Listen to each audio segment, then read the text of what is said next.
Namaste. Welcome to Shantalakshmi IAS Academy. Let's see today's newspaper for Civil Services Examination.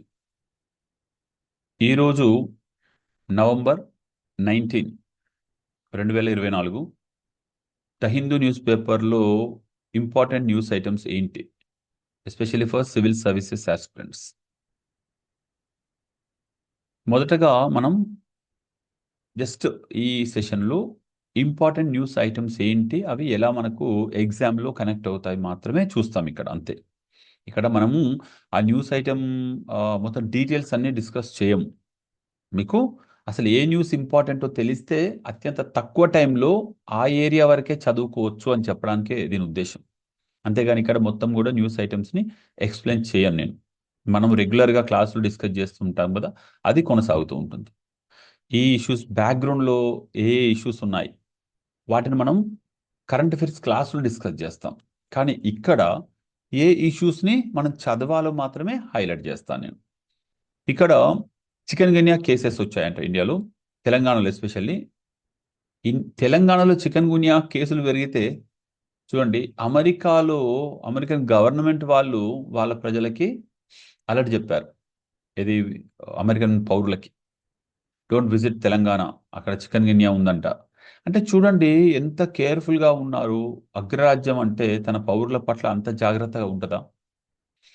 మీరు ఎక్కడికి వెళ్తున్నారు అంటే ఈ ప్రపంచంలో ఏ ప్రాంతంలో ఏ థ్రెట్ ఉన్నా అది వాళ్ళ పౌరులకి ఇన్ఫార్మ్ చేస్తారు. తమ పౌరులు ఆ దేశానికి వెళ్ళి అక్కడ దాన్ని ఎఫెక్ట్ అయ్యి మళ్ళీ వాళ్ళ దేశానికి వెళ్ళకుండా, అంటే వాళ్ళ పౌరులు హెల్దీగా ఉండాలని. చూసారా? మరి మన ఏరియాలో వస్తే కూడా మనం ఇంతవరకు మన దగ్గర చికెన్ గున్యా వచ్చిందనే విషయం కూడా పూర్తిగా తెలియదు మనకి. ఇది పరిస్థితి. కాబట్టి ఇలాంటివి వచ్చినప్పుడు మీరు ఆన్సర్ రాసేటప్పుడు ఎక్కడైనా యూజ్ చేసుకోవడానికి ఇలాంటి ఎగ్జాంపుల్స్ ఉపయోగపడతాయి. దీనిపైన క్వశ్చన్ రాదు, కానీ మనం ఆన్సర్ రాసేటప్పుడు మెయిన్స్లో ఇలాంటి ఎగ్జాంపుల్స్ వాడుకోవచ్చు. తర్వాత పొలిటికల్ న్యూస్ మనకు అవసరం లేదు. ప్యూర్గా పొలిటికల్గా వచ్చే పాలిటిక్స్ బేస్డ్ ఏవైతే ఎక్స్చేంజ్ ఆఫ్ వర్డ్స్ ఉంటాయో అవి మనకు అవసరం లేదు. రాజకీయాలు మీరు చదవద్దు. తర్వాత బైడెన్ బ్యాక్స్ కీవ్. మీకు తెలుసు, రష్యా అండ్ ఉక్రెయిన్ మధ్యలో యుద్ధం కొనసాగుతూ ఉంది. దాంట్లో డైలీ చిన్న చిన్న ఇన్సిడెంట్స్ జరుగుతూ ఉంటాయి. వాటిని మనం జస్ట్ అలా ఒక హెడ్లైన్ చదివి వదిలేస్తాం అంతే. మేజర్ ఇష్యూ ఏదైనా ఉంటేనే దాన్ని చదువుతాం. Otherwise we don't need to waste our time by reading daily step by step incidents in this war. Then no X factor. Okay, ఇది మనకు ఎక్స్ ఫ్యాక్టర్. ఎక్స్ అంటే ఏంటో మీకు తెలుసు, రైట్? మనకు ఈ రోజుల్లో రాజకీయాలు కూడా సామాజిక మాధ్యమాల ద్వారా ఇంపాక్ట్ గురవుతున్నాయి. అది ఎక్స్ అనే ప్లాట్ఫామ్ అమెరికన్ పాలిటిక్స్లో, అమెరికన్ ప్రెసిడెన్షియల్ ఎలక్షన్స్లో ఎలా దాని ఇంపాక్ట్ చూపించింది అనే దానిపైన మీరు, ఇది కూడా పెద్దగా అవసరం లేదు, కానీ మన దేశానికి కూడా అది వర్తిస్తే ఎలా ఉంటుంది, మన దేశంలో సోషల్ మీడియా ఇంపాక్ట్ ఉందా రాజకీయాలపైన, ఉంటే అది ఎంతవరకు పనిచేసింది, అలాంటివి మనం చూడొచ్చు. సోషల్ మీడియాలో ఈ పార్టీ గెలుస్తుంది అనిపిస్తుంది, కానీ రియాలిటీకి వచ్చేసరికి ఇంకో పార్టీ గెలుస్తుంది. ఎందుకంటే మన దేశంలో ఉన్న ఓటర్లు సోషల్ మీడియాలో చూస్తున్నవి పూర్తిగా ఇన్ఫ్లుయెన్స్ కావట్లేదు. అందులోనూ డిజిటల్ మీడియాకు యాక్సెస్ ఉన్న వాళ్ళు ఎంతమంది ఉంటారు? అసలు ఓట్లేసే వాళ్ళు, ఓటింగ్ రోజున ఓట్లేసే వాళ్ళు ఎంతమంది ఉంటారు? వాళ్ళు ఎంతమందికి ఫోన్లు ఉన్నాయి, స్మార్ట్ ఫోన్లు, ఎంతమంది దానికి టైం వేస్ట్ చేస్తారు కదా? మనం ఏదో యూత్ సోషల్ మీడియాలో చూడగానే ఈ ప్రభుత్వానికి వ్యతిరేకంగా అన్ని పోస్టులు వచ్చాయి కాబట్టి ఈ ప్రభుత్వం కూలిపోబోతుంది అంటే కాదు. మనకు నిజమైన ఓటర్ ఎక్కడున్నాడు? పల్లెటూళ్ళలో ఎక్కడో మారుమూలలో ఉన్నాడు. అతను ఖచ్చితంగా ఓటేస్తాడు. కాబట్టి అతనే మన రాజకీయాలను, మన దేశ భవిష్యత్తును నిర్ణయిస్తున్నాడు. చదువుకున్న వాళ్ళు, తర్వాత యూత్, వీళ్ళందరూ కూడా ఎన్నికల రోజును ఒక సెలవు రోజుగా పార్టీ చేసుకోవడానికి కేటాయిస్తున్నారు కదా. సో చదువుకున్న వాళ్ళు ఓట్లు వేయకపోతే చదువుకోని వాళ్ళు ఈ ఓటు వేసిన వాడి భవిష్యత్తును కూడా నిర్ణయిస్తున్నారు వాళ్ళకు తోచినట్టుగా. అందుకే చదువుకున్న వాళ్ళు ఓటింగ్కి వెళ్ళాలి. వెళ్తేనే వాళ్ళు రేపు ప్రభుత్వాన్ని విమర్శించకుండా ఉంటుంది. అరే ఈ ప్రభుత్వం ఇలా చేసింది అలా చేసింది అని. నువ్వు ఓటేస్తే కదా. నువ్వు ఓటు వేయలేదు కాబట్టే ఆ రాంగ్ పర్సన్ అమాయకులైన వాళ్ళు ఎన్నుకున్నారేమో. రైట్. సో తర్వాత 5,000 troops for Manipur to quell violence. మణిపూర్లో వైలెన్స్కి ట్రూప్స్ను పంపిస్తున్నారు. సో మనకి ఇది ఎక్కడ వస్తుంది? ఇంటర్నల్ సెక్యూరిటీలో వస్తుంది.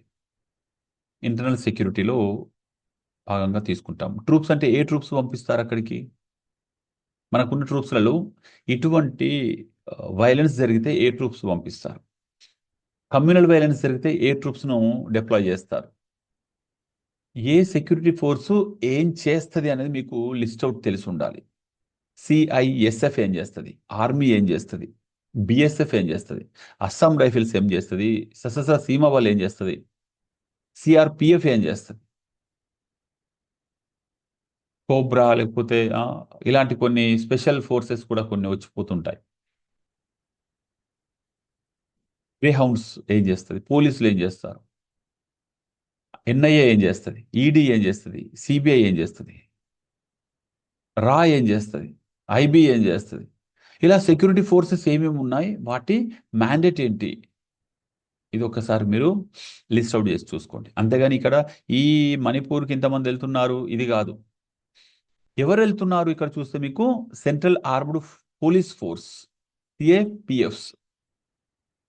వీళ్ళ మ్యాండేట్ ఏంటి అసలు? వీళ్ళను దేనికోసము తీసుకుంటారు? వీళ్ళ మెయిన్ టార్గెట్, వీళ్ళ పర్పస్ ఏంటి ఈ ట్రూప్స్ది?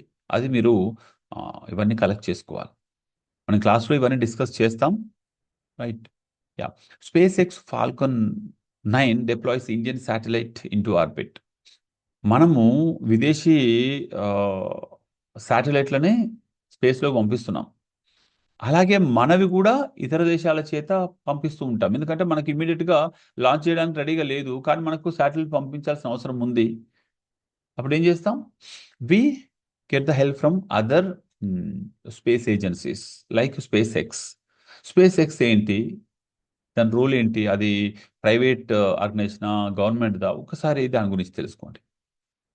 So global south hit by food crisis due to conflicts. G20 summit అనేది మనకు రియో డి జెనీరో బ్రెజిల్లో జరుగుతుంది. అక్కడ మనకి ఈ G20 మీటింగ్లో మన ప్రైమ్ మినిస్టర్ లేక ఇండియన్ స్టాండ్ ఏంటి అక్కడ అంటే, ఈ గ్లోబల్ కాన్ఫ్లిక్ట్స్ వల్ల,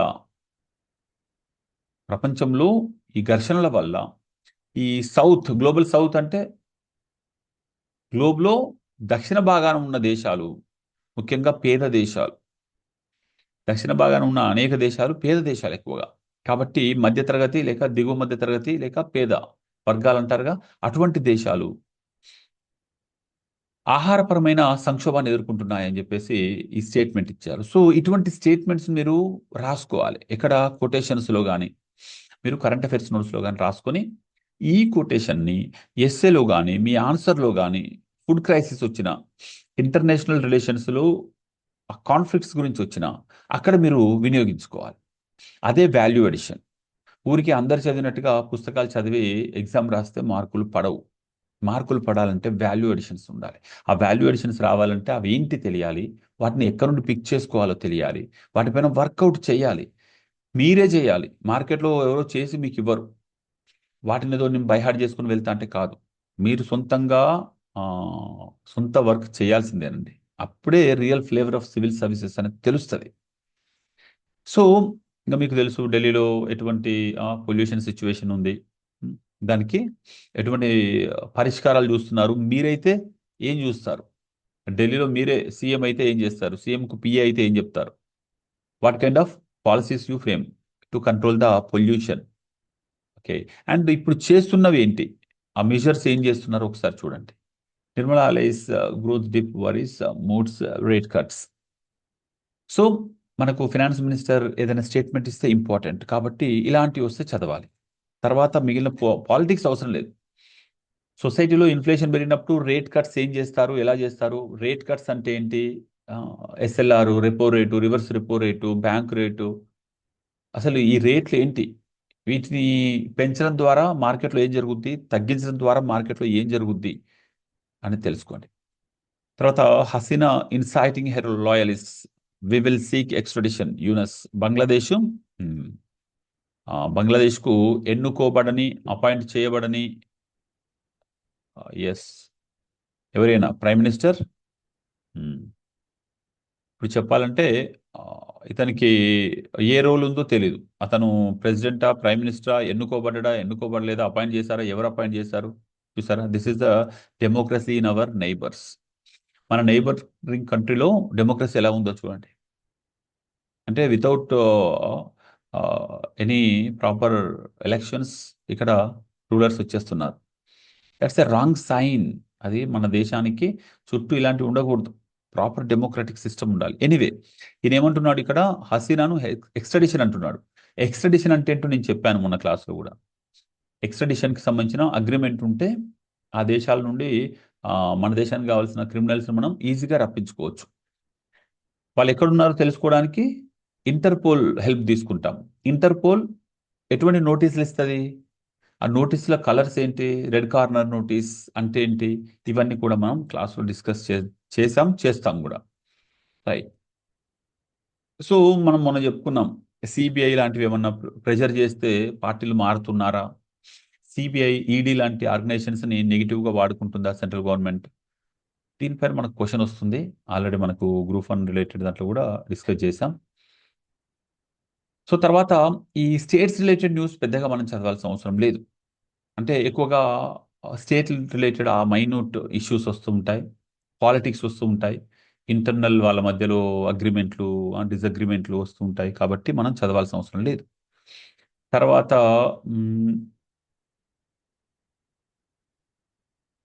CJI recuses himself from hearing case over tree felling in Delhi Ridge. Okay okay. కొన్ని సందర్భాలు సిజిఐలు కావాలనే వాళ్ళు కొన్ని కేసులకు దూరంగా ఉంటారు. ఎందుకు ఉంటారు, అది ఎథికల్ డైలమా కిందకి వస్తుందనా, లేకపోతే పర్సనల్గా వాళ్ళకి ఏమన్నా దాంతో అసోసియేషన్ ఉందనా, ఏదో ఉంటుంది కదా. సో తర్వాత as chikungunya cases rise in Telangana, US issues travel advisory to its citizens. Right. Then can use genomics laboratories to assess microbial resistance. Soumya Swaminathan గారు ఇలాంటి ఎవరైనా ఎక్స్పర్ట్స్ ఇచ్చిన న్యూస్ ఉంటే కూడా మనం ఒకసారి అలా చదివి వెళ్ళిపోతాం. దాంట్లో నిజంగా ఏదైనా ఇంపార్టెంట్ మనకు సిలబస్ కనెక్ట్ అవుద్దా లేదా. తర్వాత ఇవన్నీ కూడా మనకు అవసరం లేదు, వాటిని స్టేట్ న్యూస్ కాబట్టి. అయితే స్టేట్ న్యూస్లో కూడా ఎప్పుడైనా ఏదైనా మంచి లీడ్ దొరికితే చూడొచ్చు. For example, Kerala women's commission chief bats for censorship of television serials. అసలు సెన్సార్షిప్ దేనిపైన ఉంది, సెన్సార్షిప్ ఉందా, ఉంటే దేనిపైన ఉంది.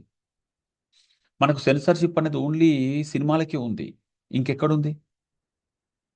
సీరియల్ పైన ఉందా, సోషల్ మీడియా పైన ఉందా.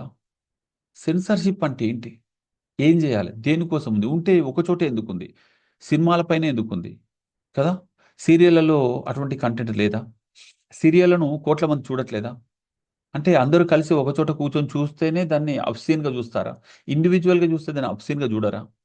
వ్యక్తిగతంగా చూసినప్పుడు సీరియల్ కానీ, మొబైల్లో చూసే సోషల్ మీడియా కానీ, వాటిని సెన్సార్షిప్ కిందకి ఎందుకు తీసుకురారు. మన దేశంలో సోషల్ మీడియా పైన సెన్సార్షిప్ ఎందుకు అవసరం ఉంది, లేక ఎందుకు లేదు, ఎందుకు ఇలాగే కొనసాగుతుంది. అలాగే ఓటీటీ ప్లాట్ఫామ్స్ పైన కూడా సెన్సార్షిప్ ఉందా, ఉంటే ఎవరు చూసుకుంటున్నారు, ఏ ఆర్గనైజేషన్ చూస్తుంది. సో వీటిపైన ఒకసారి మనం వర్కౌట్ చేయాలి. మనకు ఇవి టిప్ ఆఫ్ ద ఐస్బర్గ్ అంటారు న్యూస్ని. ఈ న్యూస్ చదివి మనం దీని మీద క్వశ్చన్ రాదు, కానీ దీంట్లో ఉన్న అంశం పైన క్వశ్చన్ వస్తుంది. కాబట్టి మనం దీన్ని డిగ్ చేసుకొని బ్యాక్ వెళ్ళి బ్యాక్గ్రౌండ్ వర్క్ చేయాలి. అలాగే ఉమెన్ కమిషన్ అన్నాడు. చలో, what is the meaning of women commission. Women's commission అంటే ఏంది, స్టేట్ లెవెల్లో ఉంటాయా, సెంట్రల్లో ఉంటాయా, ఉంటే ఇది కాన్స్టిట్యూషనల్ బాడీయా, లేకపోతే ఎగ్జిక్యూటివ్ బాడీయా, అంటే ఎగ్జిక్యూటివ్ ఆర్డర్ ద్వారా వచ్చిందా. ఒక్కసారి దాన్ని ఫోకస్ చేద్దాం. తర్వాత national human rights commission. So దీని వెంటనే మనం హెడ్లైన్ రాసుకోవాలి, దీని గురించి తెలుసుకోవాలి. నేషనల్ హ్యూమన్ రైట్స్ కమిషన్ ఎప్పుడు ఏర్పడింది, దాని పర్పస్ ఏంటి, దానికి మెంబర్స్ ఎవరు ఉంటారు, వాళ్ళు ఇంతవరకు ఏమైనా అచీవ్ చేశారా. డైరెక్ట్గా మీకు క్వశ్చన్ వచ్చేస్తుంది మెయిన్స్లో. అది ఎంతవరకు ప్రాపర్గా వర్క్ చేసింది, ఎవాల్యుయేట్ అంటాడు కథం. ఓకే. సో తర్వాత మీకు పొలిటికల్ న్యూస్ ఇక్కడ, you don't need to read. If leadership is changed maybe supportive అని political news. Then Chennai Vladivostok maritime corridor is operational. సోనోవాలా చెప్తున్నారు. ఏంటది? ఇండియాకు గ్రీస్ రిలేషన్స్ గురించి. కాబట్టి ఇంటర్నేషనల్ రిలేషన్స్ ఇది మనం చదవాలి. తర్వాత సంజయ్ మూర్తి అపాయింటెడ్ న్యూ క్యాగ్ అంటే controller and auditor general. Controller and auditor general అనగానే మనం దానికి సంబంధించిన ఆర్టికల్స్ ఏంటి రాజ్యాంగంలో, అది ఏం చేస్తుంది, దాని రోల్ ఏంటి, అది ఎంతవరకు ద బెస్ట్ పర్ఫార్మెన్స్ చేసింది, ఎవాల్యుయేషన్. అలాగే one more question we raise here, administrative service officers are appointed as CAGs. Why? అందులో ఉన్నదంతా ఆడిటింగ్ ఆఫీసర్లు, టెక్నీషియన్స్ అంటే ఒక రకమైన స్పెషల్ నాలెడ్జ్ ఉన్న వాళ్ళు, స్పెషలిస్టులు. వాళ్ళకి హెడ్ మాత్రం IAS officer. So what kind of message it gives? Every department is being headed by IAS officers, though the departments are technical. మనకు డిపార్ట్మెంట్ టెక్నికల్ అయినా దాని హెడ్ మాత్రం ఐఏఎస్ ఆఫీసర్ ఉంటే అతనికి ఆ టెక్నికాలిటీస్తో ఎంతవరకు డెప్త్నెస్ ఉంటుంది, సంబంధం ఉంటుంది, ఎంతవరకు అర్థం చేసుకుంటారు. ఆర్బీఐకి ఒక ఎకానమిస్ట్ని ఆర్బీఐకి గవర్నర్ చేస్తే ఎలా ఉంటుంది? ఒక ఐఏఎస్ ఆఫీసర్ జర్నలిస్ట్ని ఆర్బీఐ గవర్నర్ చేస్తే ఎలా ఉంటుంది? ఒక జర్నలిస్టు అంత డెప్త్గా ఆలోచిస్తాడా? అంత డెప్త్ ఒక ఎకానమిస్ట్కి ఉండే ఐడియాస్ ఉంటాయా? కాబట్టి ఐఏఎస్ ఆఫీసర్లు జర్నలిస్టులు అంటే అన్ని అంశాలపైన మంచి పట్టు ఉంటుంది, కానీ ఒక పర్టికులర్ ఇష్యూ మీద ఇన్డెప్త్గా వాళ్ళకి నాలెడ్జ్ ఉండదు. కానీ మన దేశంలో ఇదొక ప్రాక్టీస్. అన్ని డిపార్ట్మెంట్లకి అధినేతలు ఎవరు అంటే ఐఏఎస్ ఆఫీసర్. దీన్ని మనం ఖచ్చితంగా డిస్కస్ చేయాలి. దీని గురించి రాయండి. మీ thought of the day notes ఉంటుంది కదా, ఆ థాట్ ఆఫ్ ద డే నోట్స్లో రాయండి. అసలు ఈ ఐఏఎస్ ఆఫీసర్లని ఎందుకు ప్రతి డిపార్ట్మెంట్కి హెడ్గా ఉండాలి? టెలికాం డిపార్ట్మెంట్, అందులో టెలికాం టెక్నికాలిటీస్ తెలీదు. ఇటు మైనింగ్, దాని టెక్నికాలిటీస్ తెలీదు. ఇటు చూస్తే ఆర్బీఐ, అటు చూస్తే మీకు ఆడిటింగ్. అందులో ఎంతోమంది ఉద్దండులు, ఎక్స్పర్ట్స్ ఉంటారు, కానీ వాళ్ళ పైన బాస్ ఎవరు? వాళ్ళకున్న నాలెడ్జ్ ఆ ఆడిటింగ్ పైన పట్టు అతనికి ఉంటుందా? ఉండదు. సో కాబట్టి వాళ్ళ మోరల్ దెబ్బతినే అవకాశం ఉంటుంది ఆ ఎంప్లాయీస్ది కదా. చలో తర్వాత చూస్తే మనకి TN Goud does not okay all preventive detentions. Okay, detentions తర్వాత ఆర్డర్స్. ఓకే, ప్రివెంటివ్ డిటెన్షన్స్ అంటే ఏంటి? ఇవన్నీ కూడా మనకి state level news. We don't need to read them. And elections 2024, the state level elections, we don't need to read. If you want to read, focus on the few areas which are important to understand the pattern of elections in India. The issues rising or the reforms where we need, that's we have to focus. Electoral reforms ఎక్కడ చేయాలి అనేది ఇలాంటివి చూసినప్పుడు తెలుస్తుంది. కాబట్టి అందుకోసం మీరు చదవచ్చు, లేదంటే అవసరం లేదు. Global south hit by food fuel crisis due to conflicts. This is important. This statement can be used in our mains exam. ప్రిలిమ్స్లో కూడా తెలివైన ఎగ్జామినర్ ఏం చేస్తారు, ప్రిలిమ్స్లో కూడా ఇస్తాడు ఏమని, global south hit by food and fuel crisis due to conflicts. This statement is given by Indian prime minister in the following meetings, in the following international meeting అన్నారు అనుకోండి. ఏ అంతర్జాతీయ సమావేశంలో భారత ప్రైమ్ మినిస్టర్ ఈ స్టేట్మెంట్ ఇచ్చాడని question వస్తే, కాబట్టి మనము క్వశ్చనింగ్ ఎలా వస్తుందో కూడా గెస్ చేయగలగాలి. క్వశ్చనింగ్ చేసి అతని యొక్క మైండ్ని రీడ్ చేసినట్టుగా మనం గెస్ చేసి చదవాలండి. దానికి ప్రీవియస్ క్వశ్చన్స్ చదివితే మీకు బాగా హెల్ప్ అవుద్ది. తర్వాత right, we can go ahead. SpaceX Falcon 9 deploys Indian satellite into orbit. GSAT-N2, GSAT-20 communication satellite was successfully launched by SpaceX Falcon 9 rocket in the early hours of Tuesday. Then another baby rescued. Okay, more efficient methods of tracking stubble burning needed. Okay, మీకు తెలుసు Delhi pollution కారణం stubble burning అని, దాని గురించి. Right, how sustainable is India's path to net zero with 45 years left. ఈ net zero ఏంటి, 45 years ఏంటి? అసలు కంప్లీట్గా మనకు ఈ ఎమిషన్స్ అంటే పొల్యూషన్ క్రియేట్ చేసేవి, ఫాజిల్ ఫ్యూయల్స్ నుండి వచ్చే పొల్యూషన్ కంప్లీట్గా జీరో స్థాయికి తీసుకురావాలంటే ఆ టార్గెట్ ఏది పెట్టుకుంది ఇండియా? 2070 పెట్టుకుంది, 2070. 2070 వరకు కంప్లీట్గా ఫాసిల్ ఫ్యూయల్ ఎమిషన్స్ రాకుండా చూసుకుంటానని టార్గెట్తో వెళ్తుంది India. We have less time.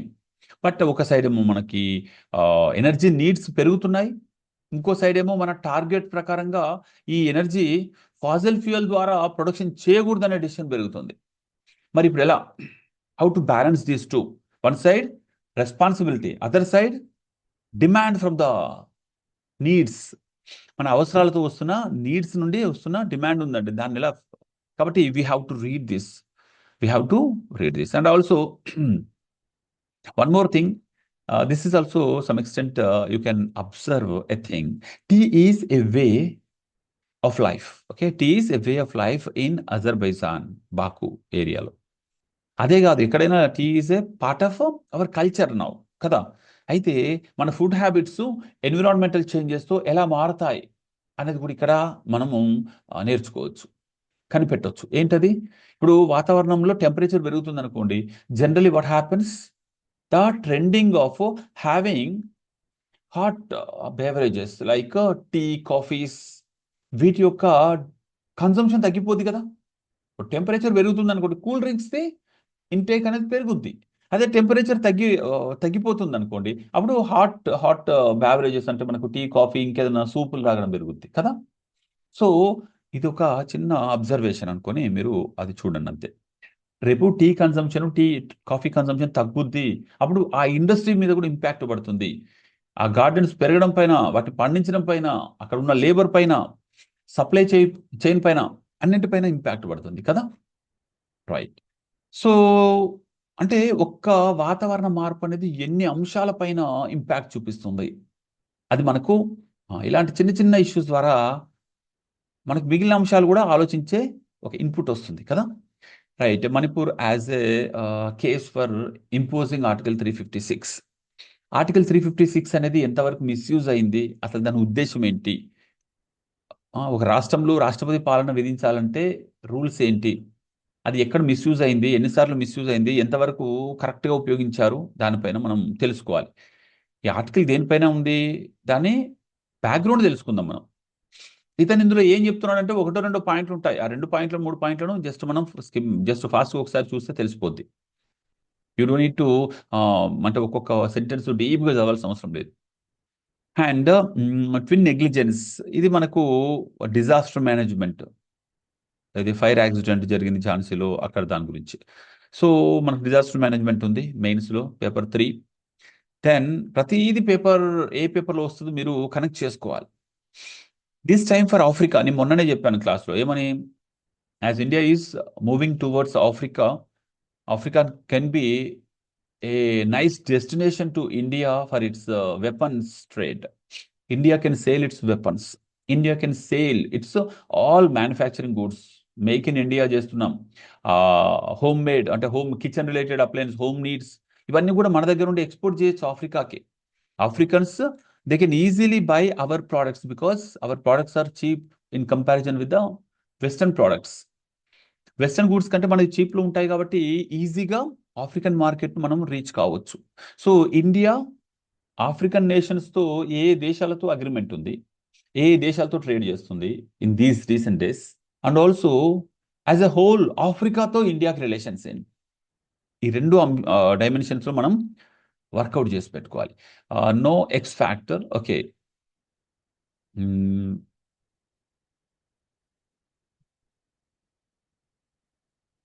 Yeah. So మనకి ఎక్స్ ఫ్యాక్టర్, ఈ social media impact, social media influence in politics, అది అమెరికాలో జరిగింది, దానిపైన మనకి ఇంకాస్త ప్రాపర్ క్లారిటీ రావాలి. నిజంగా Americans are educated, well educated, so కాబట్టి కొంత సోషల్ మీడియాకి వాళ్ళు కనెక్ట్ అయి ఉంటారు కాబట్టి దాని ఇంపాక్ట్ ఉండొచ్చు. మన దగ్గర ఎక్స్ అంటే కూడా తెలియదు. ఎంతమంది తెలుసా అండి ఇండియాలో? 1% ఆఫ్ పీపుల్కి తెలుసా ఎక్స్ అంటే? 150 కోట్లలో ఒక కనీసం 2 కోట్ల మందికి తెలుసా ఎక్స్ అంటే? రైట్. ఓకే. సో కాబట్టి ఇన్ఫ్లుయెన్స్ ఎంతవరకు చేస్తారు? Yeah. End lockdown for EPFO pensioners, it's okay, ఒక ఇష్యూ మనకు నేషనల్ లెవెల్లో. దీనిపైన ఏదైనా జరిగితే ఇంపార్టెంట్ ఐటమ్గా చూస్తాం, లేదంటే జస్ట్ ఇది ఒక పర్టికులర్ గ్రూప్ యొక్క ఇష్యూగా చూస్తాం. A sign of policy paralysis. What is the meaning of policy paralysis? ఒకసారి దీన్ని కూడా, పాలసీ పారాలిసిస్ అంటే ఏందండి? ఇండియాలో ఎప్పుడైనా జరిగిందా? పాలసీ పారాలిసిస్ అంటే సరైన పాలసీస్ ఎవరు తీసుకోలేని గవర్నమెంట్ ఉన్నప్పుడు పాలసీలు మొత్తం ఆగిపోయి ఉన్నాయి. ఏ పాలసీ లేదు, కానీ గవర్నమెంట్ నడుస్తుందంటే నడుస్తుంది. ఏ విధానము లేదు, ఫినాన్షియల్గా కానీ, ఇండస్ట్రియల్గా కానీ, ఎన్విరాన్మెంటల్గా కానీ, ఎడ్యుకేషన్ కానీ, టూరిజం కానీ, ఏ రకమైన పాలసీలు సరిగా రానప్పుడు ఆ గవర్నమెంట్ నడుస్తుందంటే నడుస్తుంది అంతే. అక్కడ పాలసీ పెరాలసిస్ ఉన్నట్టు. This slogan May unite minority voters in Mumbai Thane. Okay, unity by dividing. తెలుసా? మనం యూనిటీ సాధిస్తాం, కానీ డివైడ్ చేస్తేనే సాధిస్తాం కదా. ఇప్పుడు భారతీయులమైన యూనిటీ రావాలంటే ప్రపంచంతో డివైడ్ చేయాలి మనల్ని. నేను హిందువుని అని యూనిటీ తీసుకురావాలంటే హిందువుల్లో క్రిస్టియన్స్ ముస్లిమ్స్ నుండి దూరం చేసి వాళ్ళని డివైడ్ చేయాలి కదా. సో ఓకే, దీన్ని జస్ట్ ఒక ఐడియా పెట్టుకోండి. Will discuss that. Unity by dividing అనే కాన్సెప్ట్ పైన మనం ఎస్సే రాయొచ్చు. So did inflation play a role in Trump win? Inflation అంటే ఏంటండి? Just try to connect American inflation and its impact on presidential elections. And also in India, do we have any impact of inflation on Indian politics? ఒకసారి ఢిల్లీలో ఉల్లిగడ్డలు onions cost 200 KG వెళ్ళిపోయింది. అప్పుడు షీలా దీక్షిత్ గవర్నమెంటే పడిపోయింది తెలుసా. Sheila Dikshit or is I think or Sushma Swaraj. Okay, how can design help a building be more climate resilient? This is an amazing item, news item, right? మనం ఖచ్చితంగా ఇది చదవాలి. ఒక బిల్డింగ్ని ఏకో ఫ్రెండ్లీ బిల్డింగ్ ఎలా చేయొచ్చు? The design is more important. As we see in Delhi and in Mumbai, రద్దీగా ఉండే ఏరియాలో యూ సీ ద బిల్డింగ్స్, అసలు వాటికి వెంటిలేషన్ ఉండదు, గాలి సరిగా రాదు, వెలుతురు రాదు, డి విటమిన్ ఉండదు. సో ఇంకా ఎప్పుడు కరెంటు వేస్తేనే, డే టైం కూడా కరెంటు పవర్ యూజ్ చేయాలి. దాంతో మనకు పవర్ కన్సంప్షన్ పెరుగుద్ది. మరోవైపు న్యాచురల్ లైట్ అనేది దూరం అవుద్ది కదా. దానికి గవర్నమెంట్ తీసుకున్న మెజర్స్ ఏంటి? That's you have to right down. ఖచ్చితంగా దీని గురించి స్కీమ్స్ ఉన్నాయి, నేను చెప్తాను క్లాస్లో. తర్వాత కబ్ ఇన్సూరెన్స్ మిస్సెల్లింగ్. ఎప్పుడైనా ఫైనాన్స్ మినిస్టర్ ఏం చెప్పినా, ఆర్బీఐ గవర్నర్ ఏం చెప్పినా అది మనకు ఇంపార్టెంట్. ఇక private institutions, private business firms, వాటి యొక్క policies we don't need. Then around 6.5 lakh applications come in for PM's internship scheme pilot project. PM internship scheme అంటే ఏంది? దాంట్లో ఏం చేస్తారు? How it is going to serve the society and to the unemployees? How they are going to be experienced? దీనిపైన ఒకసారి చదవచ్చు మనం. India restricts WhatsApp sharing data with other meta entities. మనం వాట్సాప్లో ఇచ్చే డేటాని ఇతర మెటా అంటే మెయిన్ కంపెనీ యొక్క ఇతర వాటికి కూడా వాళ్ళు షేర్ చేసుకోవచ్చు అంటే లేదు. ఒకవేళ చేస్తే ఖచ్చితంగా ఫైన్ ఉంటుంది. కాబట్టి Indian government imposes $25 million fine అంట. సో కొంతవరకు గవర్నమెంట్ ఆఫ్ ఇండియా సోషల్ మీడియాని ఎలా రిస్ట్రిక్ట్ చేస్తుంది, డేటా సెక్యూరిటీని ఎలా చేస్తుంది, ప్రొటెక్షన్ అనేది మనకి ఇంపార్టెంట్. డేటా సెక్యూరిటీ అనేది కూడా ఒక మేజర్ ఇష్యూ అండి ఇండియాలో, డేటా సెక్యూరిటీ. ఎందుకంటే మన డేటా అనేది సోషల్ మీడియాలోకి వెళ్తుంది కాబట్టి. తర్వాత ఫైనాన్స్ మినిస్ట్రీ ఇచ్చే ఏదైనా మీరు చదవాలి. చైనీస్ బుక్ సెల్లర్స్ ఫ్లోరిష్, ఇవంతా కూడా చైనాలో ఇంటర్నల్ ఏం జరుగుతుంది, అమెరికాలో ఏం జరుగుతుంది, we don't need to read unless it is connecting to our country. Sri Lankan president Dissanayake installs new cabinet after election win. Okay, శ్రీలంకలో కొత్త గవర్నమెంట్ ఫామ్ అయింది. Hasina continuing political activities from India. India నుండి పొలిటికల్ యాక్టివిటీస్ చేయడం కరెక్టా కాదా? కరెక్ట్ కాదు.